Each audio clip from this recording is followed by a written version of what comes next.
Now, I've known Senator Don Oliver for probably 30 years, and like most senators in Canada, he's not going to be a household name or a household figure.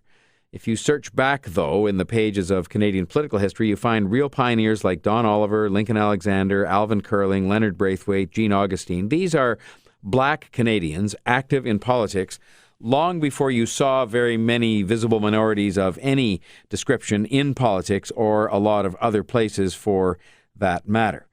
Don Oliver's from Nova Scotia, which has a large and historic black community, as you probably know, with very deep roots. He's the quintessential mild-mannered lawyer, soft-spoken, intelligent. So when he gives a speech which deals head-on with racism and calls on the black community to unite to fight racism, I was in the room when he spoke at the Harry Jerome Awards put on by the Black Business and Professional Association, people pay attention, not just because Don Oliver is a senator, but because he is a quiet-spoken black man who has done well in law, in politics, in community work, just about anything he's ever done. The take in the National Post on Don Oliver's speech was different than the way I think he meant it. He said, and I quote, "What will it take for our collective Afro-Canadian families to unite, to rise up, and to assume our rightful place in Canadian society?"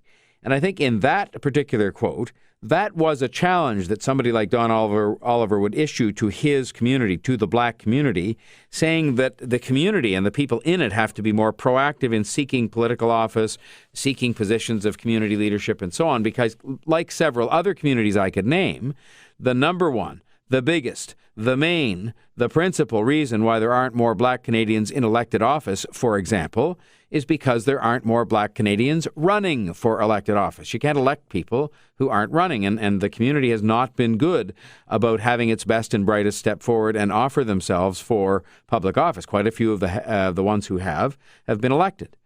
Now, Don Oliver himself is 73 years old, and I think he can be believed when he says that he has experienced racism through his life. Whether we want to admit it or not, it existed big time not that long ago.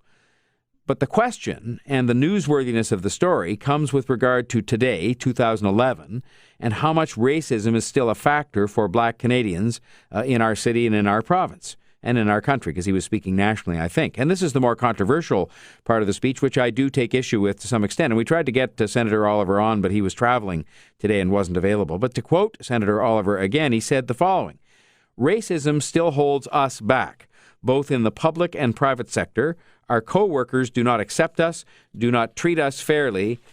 That equality is wanting and diversity is not a reality as it should be," closed quote. Let me say in commenting on that I am a friend and I think respected by our black community. They have honored me with an African Canadian Achievement Award, a Planet Africa Award, and the most prestigious, a Harry Jerome Award. That was the one I got the night that Senator Oliver gave this speech. So my comments come from a friend who celebrates and comments frequently, as you probably know, on the immense achievement and contribution of our black community all the time. So I think we might have actually tracked Senator Don Oliver down, but we'll see about that. Ricky's just working on that. Is there still racism in Canada? Yes, of course there is. Racism everywhere there are human beings, some places and some people more than others. Is there a widespread systemic problem in Ontario where black people are held back and treated unfairly as a general rule by co-workers, to use the words that Senator Don Oliver used? I would say no.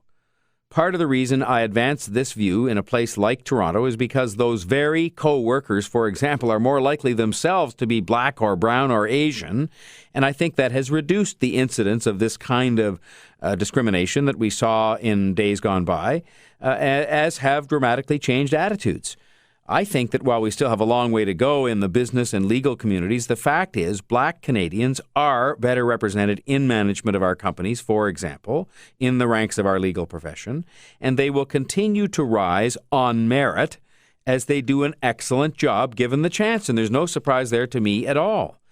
If I was to respond to Senator Oliver's speech, I would say two things. First, the many, many black Canadians who are doing very, very well, like the 1,000 or so in the audience for this very speech at the night of the Jerome Awards, must, in my view, get more active in mentoring and encouraging and promoting other Black Canadians who are ready to take on more, but are not getting the kind of support and encouragement I think they should be getting from the whole community, but including from some of their fellow members of the Black community who have done well. Secondly, if there is discrimination which is evident and which can galvanize governments and the public and make a big difference for a lot of Black kids and white kids and brown kids and other kids who are none of the above, it is the second-class way that we treat some of our disadvantaged neighborhoods and regions. That includes our Aboriginal people. White people live in some of these areas too, but there are more Black and brown faces if we're being honest about it. And when we let the housing run down, decide not to invest in transit in those areas, don't invest in hand-up programs like homework clubs, we are treating those people, and they're Black and white and brown and Aboriginal and so forth, we are treating those people unfairly and holding them back, because they are not, I assure you, and I've said this before, and I'm going to talk more about priority neighborhoods today, these are not people looking for a handout. Sometimes they're looking for a little bit of a hand up, given some of the difficulties they've faced in their own particular circumstances and in their own particular neighborhoods. I don't think that kind of discrimination is racism in most cases, but it is discrimination, and it is making a difference in a negative sort of way.